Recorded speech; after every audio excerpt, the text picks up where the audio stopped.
Hello, hope this video finds you well. Tonight we are going to look at the solution to first half, which is a strings 1 problem, and this is the Python solution. Question states, given a string of even length, return the first half. So the string woohoo yields woo. And this is a perfect example of where we use substring, and also this idea that it's highlighted a precondition for us. They've told us in the problem that this is an even length string, and that's really important. So what I'm going to do here is I'm going to take two examples and I'm going to work out what is the substring that I returned. So in the case of woohoo, we see that this has a length of 6 and the substring would be 0 to 3 because we want to go inclusive, exclusive. And hello there, which has a length of 10, would be 0 to 5.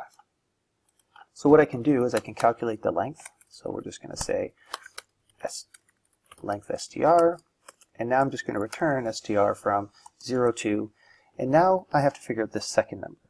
So the first one is obviously 0 because it's that in both cases. And what I'm going to do is I'm going to relate this to length. And I can quickly see the relationship that is the length divided by 2. So length divided by 2. And I hit go. And there it is.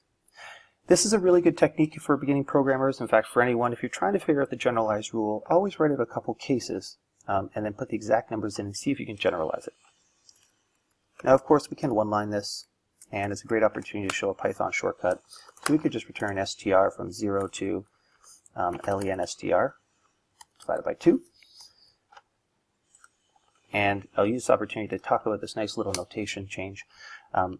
If you want to use the substring notation and put nothing, then just colon a value, it's going to assume that you're going to go from the start of the string to this index exclusively. Just a nice little trick. And you can see that that works.